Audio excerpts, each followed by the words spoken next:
안녕하세요. 저는 고려대학교 약대에서 바이러스 진단 백신 기술을 연구하고 있는 송대섭입니다.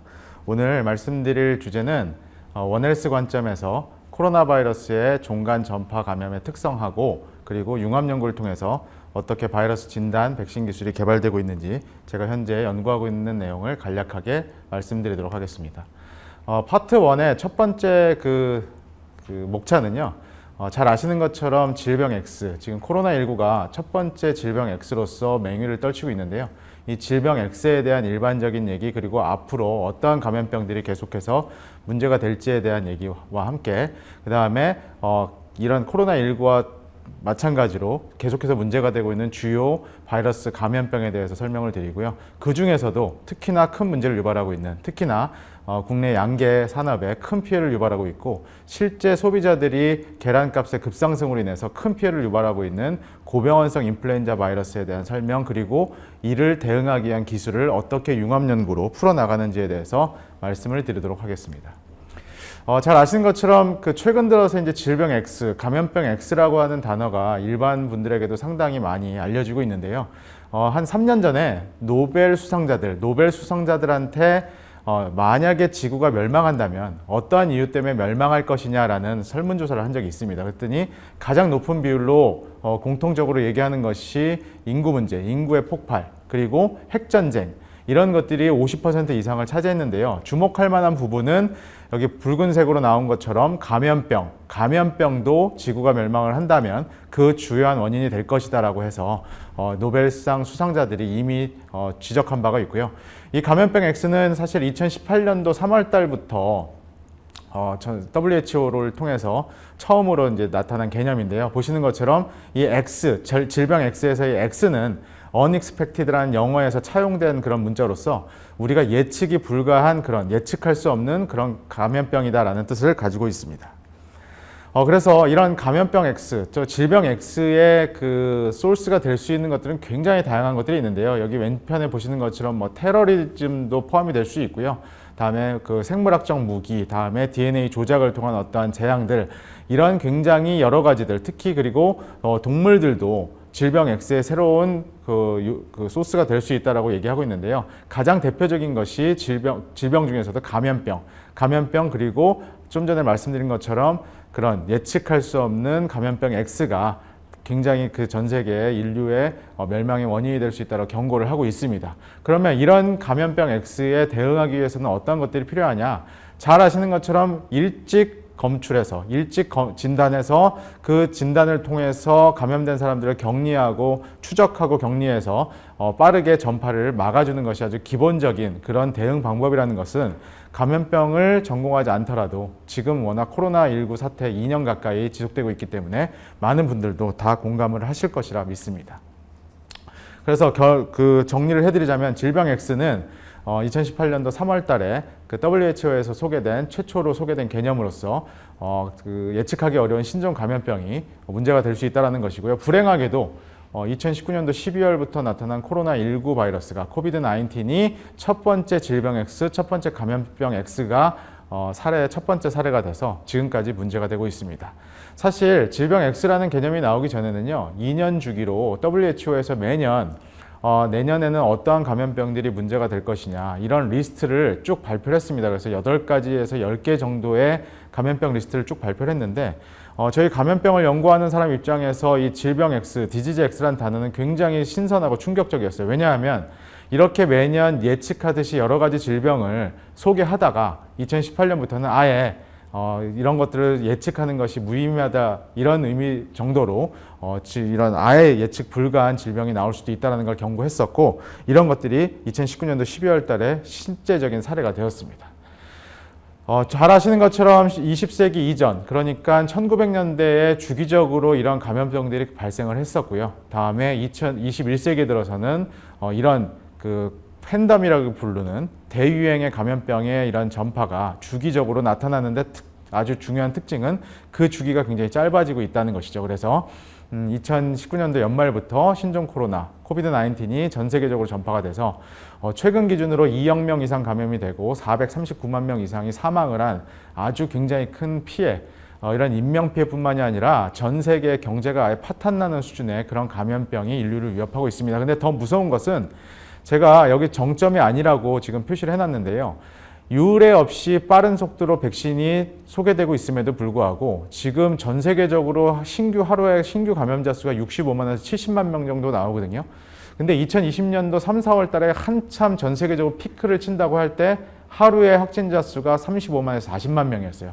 그러니까 백신이 이렇게 빠르게 놓아지고 있는데도 불구하고 아직도 폭발적으로 퍼지고 있다. 그래서 백신이 지금 그 대응이 되고 있으나 아주 신규 확진자를 유의적으로 낮추기에는 아직도 역부족이라는 그런 현실을 직시해야 될 것 같습니다. 이 백신과 확진자와의 관계 등등에 대해서는 이 뒷부분에 저희 백신에 대한 말씀 드릴 때 추가적으로 다시 말씀을 드리겠습니다. 굉장히 아이러니하게도요, 2019년도 9월 달, 그러니까 코비드-19이 발생하기 전에 정확히 석 달 전에 WHO에서는 월드 리스크라고 하는 위험에 빠진 세계라는 보고서를 통해서 인수공통 감염병, 그러니까 동물로부터 유래된 RNA 바이러스 중에 호흡기를 타겟으로 하는 바이러스가 첫 번째 질병 X의 후보군이다라고 명확하게 적시한 바가 있습니다. 그러면 이미 코비드-19이 터지기 전 석 달 전에 정확하게 예측을 했다는 얘기죠. 예측을 했었는데 그렇게 예측을 했음에도 불구하고 정확한 대응이 늦어져서 지금까지 이렇게 문제가 되고 있는 것은 앞으로 이런 질병 X는 계속해서 반복될 것이기 때문에 앞으로 이번 일을 반면교사 삼아서 잘 대응을 해야 된다는 큰 교훈을 주는 것 같습니다. 사실 이 바이러스를 연구하는 사람들이 그 여러 가지 연구를 통해서 최근에는 PNAS라고 하는 세계 탑 저널에서 다음병 질병 X의 우선순위는 도대체 무엇이냐라는 아주 재미있는 논문이 발표된 바가 있는데요. 지금 보시면 순위 중에 2등이 사스코브2, 이 코비드-19이죠. 세 번째가 에볼라 바이러스인데 1등은 굉장히 생소하실 겁니다. 라사피버, 라사엘이라고 부르는 지금 우리가 감염병을 하는 사람들 정도나 알고 있는 라사엘이라고 하는 아프리카에서 주로 문제가 되는 이런 열성 질병이 있는데 이런 것이 새로운 질병 X의 또 다른 우선순위의 1등을 차지한 걸로 봐서 이제는 앞으로 앞에서 계속해서 반복적으로 말씀드렸지만 예측 불가한 이런 것들이 계속 문제가 될 수 있다는 거, 이에 대한 철저한 대비가 필요하다는 거 아무리 강조해도 지나치지 않을 것 같습니다.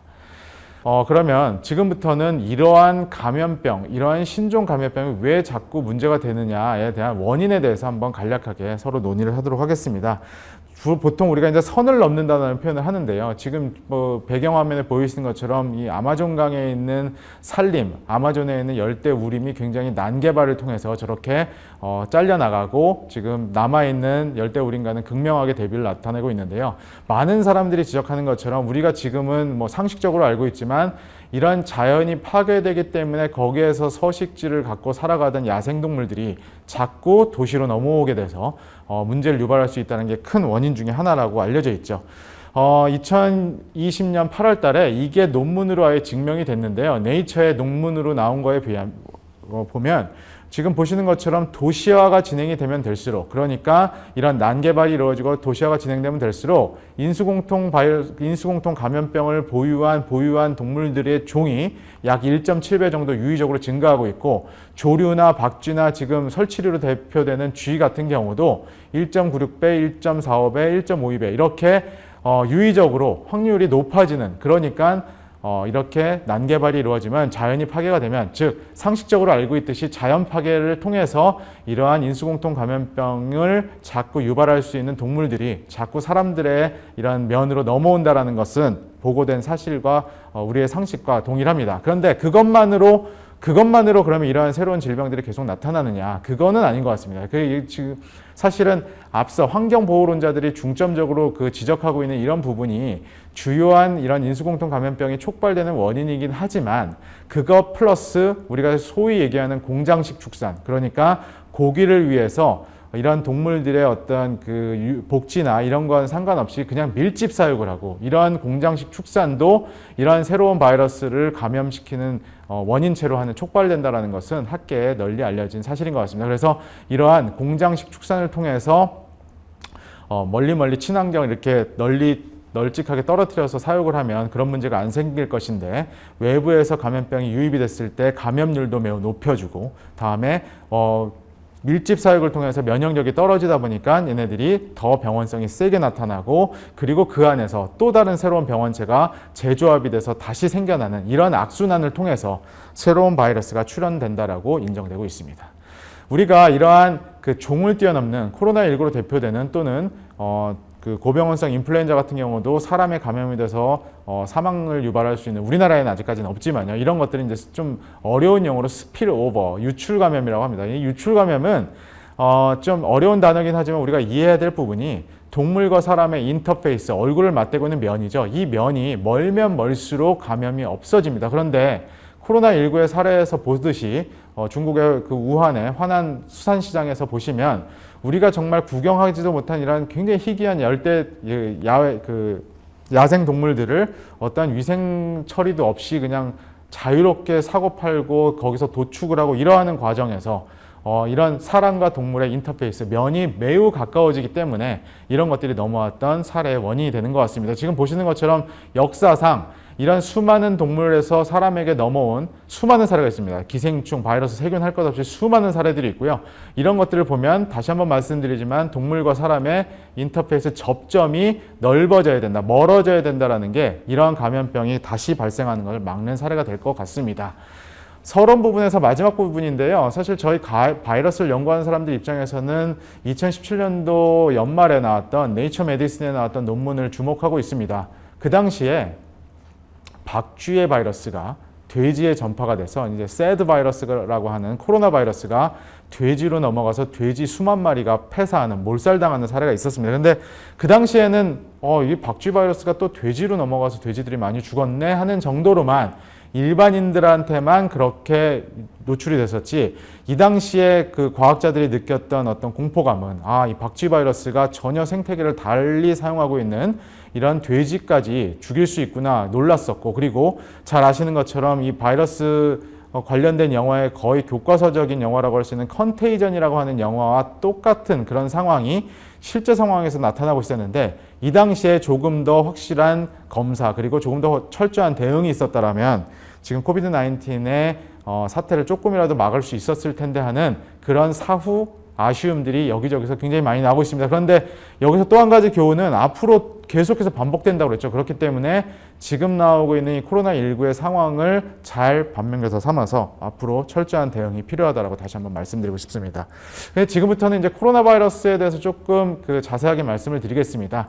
여기 보이시는 것처럼 코로나 바이러스는 원래 굉장히 다양한 동물, 그러니까 사람을 포함해서 굉장히 다양한 동물에 이미 감염된 사례들이 많이 있습니다. 그래서 보시면 돼지, 개, 고양이, 박쥐, 쥐 할 것 없이, 심지어 여기 왼쪽 하단에 보시면 저 고래인데요. 러시아 벨루가라고 하는 흰 고래라고 하는 고래까지도 이 코로나 바이러스 감염의 사례가 있습니다. 그래서 코로나 바이러스는 원래 굉장히 다양한 동물에 감염이 가능하다는 특징을 갖고 있다. 그리고 최근에 이것도 작년에 네이처에 나온 이런 제가 보고 굉장히 충격을 받았던 일러스트레이션을 하나 참고로 추가했는데요. 이게 머그샷이라고 하죠. 머그샷. 그러니까 범죄자들이 경찰서에 처음 잡혀가서 본인의 그 신원을 확인하기 위해서 찍는 사진인데, 이 머그샷을 차용한 이 사진을 보시면 뒤에 배경에 있는 코로나 바이러스의 그림이 있고요. 코로나 바이러스를 전파할 수 있는 그런 동물들이 이렇게 다양한 겁니다. 그러면 족제비부터 시작해서 담비, 고양이, 박쥐, 그리고 돼지 할 것 없이 이렇게 다양한 동물들이 다 감염이 가능하다. 그렇기 때문에 오늘의 이 세션에서도 주제인 원헬스, 사람과 동물과 환경의 건강은 하나다라는 거, 그리고 이러한 코로나 바이러스를 적절하게 대응하기 위해서는 사람에서의 감염만 막는다고 되는 것이 아니다. 수없이 많은 코로나 바이러스가 이러한 다양한 동물들이 전파 가능하기 때문에 이것에 대한 근본적인 대응이 필요하다는 것을 보여주는 아주 극명한 사진이라고 말씀드릴 수 있겠습니다. 그래서 이 원헬스적인 기반, 이 바이러스를 대응하는 데 있어서 이 코로나 바이러스는 사람과 동물과 환경이 따로 있는 것이 아니다. 완벽하게 하나의 축으로 연결이 되어 있기 때문에 지금 코로나19의 사태에서도 보듯이 이것들이 환경에서 동물로, 동물에서 사람으로 언제든 넘어올 수 있다는 것을 반드시 명심하셔야 될 것 같습니다. 그래서 이제 코로나 바이러스의 역사를 좀 말씀드리면요. 앞서 말씀드린 것처럼 이건 원래 동물들의 바이러스였어요. 동물의 바이러스였는데, 이 그림에 보시는 것처럼 이제 조류, 닭에서 처음 1920년대 후반에 처음 분리가 됐었고 수십 년간 동물에서 큰 피해를 유발하던 바이러스였는데 1960년대 들어서 사람에서 처음으로 코로나 바이러스가 분리가 됩니다. 그런데 그 당시에는 별로 사람들이 관심이 없었던 이유가 이게 감기의 원인체, 우리 이제 일반적인 감기라고 하면 원인체가 한 200가지 이상 됩니다. 그런데 그 중에 하나인 그냥 일반적인 감기를 유발하는 바이러스였어요. 그런데 2002년도 21세기 들어서 처음으로 잘 기억하시는 것처럼 사스라고 하는 바이러스가 중국과 홍콩, 싱가포르를 중심으로 터져 나와서 전 세계적으로 전파된 사례가 있고요. 이걸 통해서 치사율이 약 10% 이상 이렇게 나오면서 이 코로나 바이러스도 사람을 죽일 수 있구나라고 경고를 줬던 그런 사례가 될 것이고요. 잘 아시는 것처럼 사우디아라비아에서 시작된 아랍에서 시작된 그런 중동 국가에 시작된 메르스라고 하는 바이러스가 유례 없이 우리나라에 2015년에 크게 번져서 우리나라에서 상당히 사람이 많이 죽고 그리고 치사율이 약 30%에 이르기 때문에 코로나 바이러스도 사스와 더불어 메르스, 사람에게 위해를 줄 수 있구나라고 했던 두 번의 사례가 있었습니다. 그런데 급기야 2019년도부터 이 코비드-19이라고 하는 새로운 사스2죠. 2002년에 나왔던 게 사스 코로나 바이러스 1이면 지금 이 코비드-19의 원인체는 사스 코로나 바이러스 타입 2가 되겠습니다. 그래서 이것이 아주 전 세계를 휩쓸면서 지금까지 문제가 되고 있고 그렇기 때문에 전례 없던 원래 이 지금 제가 발표해드린 이 행사도 오프라인으로 많은 사람들이 모여서 제가 강연을 했을 텐데 이렇게 녹화 강의로 하게 되는 원인이 이 사스코브2 코비드-19 때문에 되는 것 같습니다. 계속해서 말씀드리지만 이 지금 넥스트에서 이 X가 또 디지즈 X를 또 표현하고 있는데요. 이 코로나19가 지금 델타 변이 때문에 굉장히 문제가 되고 있는데 앞으로 돌연변이는 계속해서 반복. 코로나 바이러스의 기본적인 특징이 돌연변이 굉장히 적응이 빠르다라는 그런 측면이 있기 때문에 이 질병 X 또 델타 변이 이후에 계속해서 나오는 변이에 대해서 철저하게 대응이 필요할 것 같습니다. 조금 토픽을 좀 바꿔서요. 2017년도에 나왔던 그 사파를 좀 소개를 드리겠습니다. 지금 전 세계적으로 문제가 됐던 그러니까 10개의 가장 큰 사람들을 많이 죽게 했던 그 원인체들을 보니까 굉장히 다양한 게 있어요. 지금 보시면 위에서 두 번째, 왼쪽에 두 번째는 블랙데스라고 해서 흑사병. 이거 뭐 중세시대에나 있는 것 같은데 아직도 여러 국가에서 끊이지 않고 흑사병은 발생을 하고 있습니다. 그런데 10개 중에 보시면요. 간염, A형 간염, 마버그, 다음에 밑에 보시면은 에이비안 인플루엔자 이렇게 해서 3개 정도가 바이러스에 의한 것이다. 즉, 바이러스가 주요한 이런 감염병 중에 하나라는 것이고요. 그 중에서도 우리 특히나 그 축산, 양계에 크나큰 피해를 유발하고 있는 고병원성 AI에 대해서 좀 말씀을 드리겠습니다. 다행스럽게도 중국을 중심으로 하는 이런 고병원성 AI가 발생을 했을 때 중국은 사람들이 많이 걸려서 사망한 사례가 많습니다. H5N8, H5N1, H5N6 뭐 사례가 많고요. 그다음에 H7N9이라고 해서 2018년도 그리고 2010년대 초반에도 발생한 사례가 있고 지금 최근에 보시면은 H7N4라고 해서 2018년도에도 발생한 사망한 사례가 있고요. 아주 두 달 전인가는 H10N3라고 해서 아주 신종 바이러스가 또 고병원성 AI가 사람이 감염돼서 물론 다행스럽게 죽지는 않았지만 이런 새로운 바이러스들이 중국에서 계속해서 나오고 있어서 우리에게 대비를 철저히 해야 되는 그런 상황인 것 같습니다. 이 HPAI에 대해서 좀 말씀을 드리면요. 고병원성 AI에 대해서 말씀을 드리기 전에 인플루엔자의 기본적인 특징에 대해서 좀 말씀을 드릴게요. 제가 학부를 다닐 때 그 당시에 교과서에는요. 인플루엔자는 A형, B형, C형까지만 있다라고 했습니다. 그런데 지금은 교과서가 바뀌었죠. D형까지 나옵니다. D형. 그래서 앞으로 지금 제가 뭐 내년에 또 내후년에 이 강연을 하게 된다면 E형, F형도 나올 수 있는 그만큼 굉장히 역동적인 바이러스다. 인플루엔자는 매우 돌연변이가 심한 바이러스다라는 걸 인식해야 될 필요가 있고요. 앞서 보여드렸던 것처럼 코로나 바이러스처럼 인플루엔자도 둘째가라면 서러워할 만큼 이렇게 다른 동물, 다른 종으로 점프가 굉장히 용이하게 일어나는 그런 대표적인 바이러스가 되겠습니다. 그래서 이것에 대한 대응이 철저히 필요한데요. 지금 2003년도부터 매년 800억, 300억, 1800억 이런 것처럼 우리나라에게도 주기적으로 고병원성 인플루엔자가 폭발적으로 발생해서 경제적인 피해를 유발하고 있고요. 여기에 지금 표현은 없는데 2020년 작년 같은 경우도 유례 없이 많은 경제적 피해, 5천억 이상의 경제적 피해를 유발을 해서 이것에 대한 철저한 대응이 요구되고 있습니다. 그런데 잠깐 이제 뉴스 클립 하나 보고 가실게요. 이 뉴스를 보시면 고병원성 AI가 발생을 한다라는 뉴스가 나왔을 때 항상 뉴스의 말미에 이것이 고병원성이냐 저병원성이냐라는 것이 확진되려면 정밀 검사를 통해서 3일에서 4일 정도가 걸린다라고 공의 발표를 하고 있습니다. 그런데 저희가 이제 오늘의 주요하게 말씀드릴 융합 연구를 통해서 이것을 30분 이내에 확진할 수 있는 그런 기술을 확보를 했는데요. 좀 말씀을 드리면 이것을 구현하기 위해서 이 고병원성이냐 저병원성이냐 감별하는 것에 대해서 좀 말씀을 드리면요. 지금은 맨 오른쪽에 있는 바이러스를 키워서 염기서열까지 분석을 해야만 이것이 고병원성이냐라고 판별을 할 수가 있습니다. 그런데 그동안 방역 정책을 펼 수가 없는 거죠. 쉽게 말씀드리면 바로바로 이게 고병원성이다 확진이 되면 바로바로 방역대를 설치한다거나 살처분을 좀 더 확실하게 할 수 있을 텐데 시간이 걸린다. 그런데 왼쪽에 보시는 건 지금 잘 아시는 것처럼 저런 래피드 킷을 쓰면 좋지 않겠냐라고 하는데 저런 래피드 킷들은 근본적인 한계가 민감도가 떨어진다라는 근본적인 한계가 있습니다. 그래서 저희는 나노바이오 융합 기술을 활용해서 이 나노 기술을 활용해서 이런 것들을 쉽게 진단할 수 있는 기술을 개발했는데요. 나노 기술에 대해서 조금 설명을 드리면 바이러스도 인플루엔자 바이러스도 한 150 나노 정도 사이즈 직경이 되고요. 코로나 바이러스도 비슷합니다. 그렇기 때문에 나노 기술을 접목을 하면 이 바이러스의 구조물과 바이러스 여러 특징들을 아주 모사할 수 있는 구조물들을 쉽게 만들 수 있다, 구현할 수 있다는 특징이 있기 때문에 저희가 진단이나 백신을 만드는데 아주 많은 활용이 되고 있습니다. 그래서 이런 것들을 활용해서 저희가 기술을 개발했는데요. 쉽게 말씀드리면 어떠한 인플루엔자든 간에 저렇게 굉장히 다양한 돌연변이가 있지만 지금 다음 슬라이드 동영상을 통해서 좀 말씀을 드리겠습니다. 어떠한 인플루엔자든 H1이든 H2든 H3든 H가 총 18가지가 있는데요. 표면 단백질이 이렇게 다양해도 똑같이 여기 동영상에 보시는 것처럼 똑같은 스텝을 거쳐서 감염이 된다. 저희는 이 부분에 착안을 했습니다. 그래서 오른편에 보시면 이 인플루엔자가 감염이 되기 위해서는 겉에 있는 표면 단백질이 잘려서 저기 노란색 구조물인 퓨전 펩타이드라고 하는 부분이 노출이 돼야만 세포에 붙어서 감염이 시작이 되는데요. 저희는 어떤 이 바이러스가 붙을 수 있는 세포하고 아주 유사한 그런 구조체를 만들고 그 구조체 안에 형광물질을 집어넣어서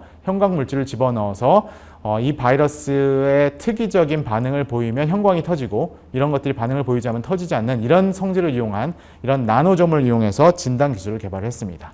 사실 고병원성이냐 저병원성이냐는 굉장히 그 메커니즘이 어려운 것 같지만 사실 실제 알고 보면 별로 어렵지 않습니다. 그 이유가 뭐냐면 고병원성 바이러스는 이렇게 염기서열이 왼쪽 상단에 보시면 염기서열이 굉장히 많아서 우리 몸에 있는 웬만한 효소에 의해서 다 잘립니다. 그렇기 때문에 퓨린이라고 하는 효소에 의해서 다 잘리고 그러나 저병원성 바이러스는 폐 속에 있는 특정한 효소에 의해서만 잘리기 때문에 쉽게 말씀드려서 이 두 개에 의해서 다 잘리면 고병원성, 트립신에 의해서만 잘리면 저병원성 이런 특징을 이용해서 마치 교통 신호등처럼 반응을 보이는 것을 활용해서 보시는 것처럼 오른쪽 아래에 보시는 것처럼 신호등이 두 개가 다 들어온다 그러면 고병원성, 신호등이 하나만 들어온다 그러면 저병원성으로 감별 진단에서 30분 이내에 기존의 PCR 방법과 비교해서 약 90% 정도의 민감도를 가지고 있는 그런 특징을 갖고 있는 진단법이 되겠습니다. 그래서 실제로 여기 동영상에 보시는 것처럼 분변을 집어넣어서 저런 휴대용 형광 리더기에 집어넣으면 빨간불이 들어온다 안 들어온다를 통해서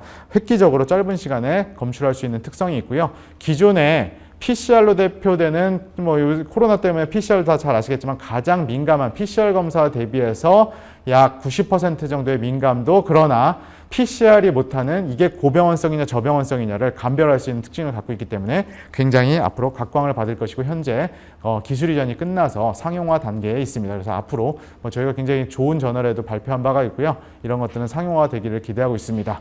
이런 기술은 지금 코로나처럼 코로나 바이러스에도 대응이 될 수 있고요. 그 다음 기술로는 저희 나노 테크놀로지로 활용한 기술 중에 하나인 어주번트에 대해서 좀 말씀을 드리겠습니다. 어주번트는 쉽게 말씀드리면 백신 기술인데요. 백신을 적게 맞더라도 면역원성을 획기적으로 유발할 수 있는 그런 기술입니다. 그래서 어주번트가 없으면요. 백신을 이렇게 왼쪽처럼 산더미처럼 맞아야 되는데 좋은 어주번트가 있으면 한 병만 맞아도 똑같은 효과를 유발할 수 있는 그런 특징이 되는 우리말로 바꾸면 면역 증강제가 되겠습니다. 이런 면역 증강제를 만들기 위해서 나노 기술이 또 접목이 되고 있는데요. 이것은 뒤편의 마지막 부분에 코로나19 바이러스와에서 굉장히 시사하는 바가 크기 때문에 이거와 관련해서 다시 자세하게 설명을 드리겠습니다. 저희가 이제 그 농림과학기술 이게 대전이기 때문에 그 제가 주로 전공했던 돼지의 PED라고 하는 돼지의 설사병 바이러스, 이것도 코로나 바이러스입니다.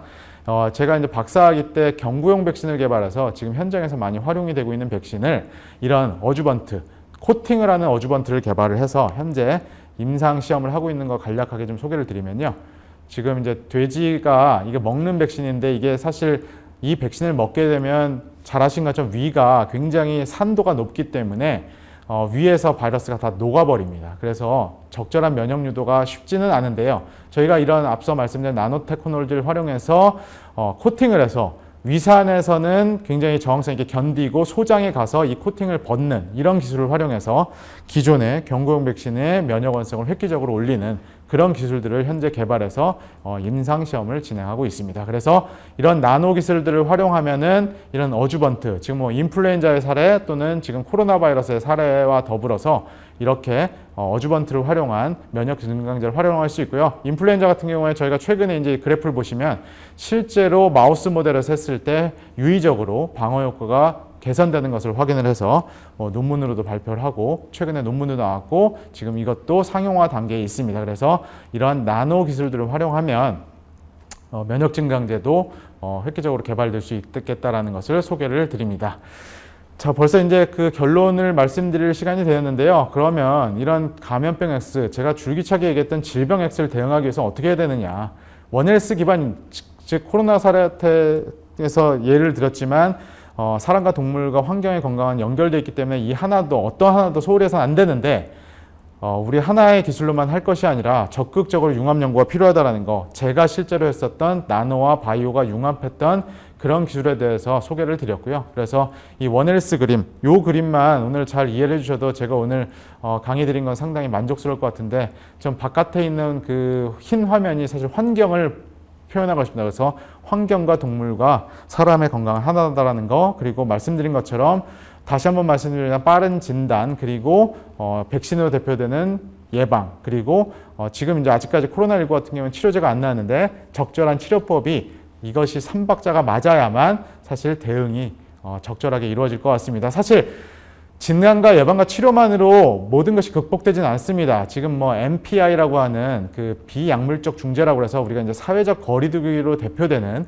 그래서 이 사람들 개개인의 어떤 방역 의식도 뒷받침이 돼야만 이런 것들이 빨리 종식이 될 것 같습니다. 그래서 저희가 진단과 예방과 치료와 관련된 이러한 기술들 개발은 지금 현재 굉장히 왕성하게 하고 있고 앞으로도 할 것이고 현재 상용화 단계에 있는 것들이 있기 때문에 앞으로도 이쪽에 좀 집중적으로 제가 연구를 할 것이고요.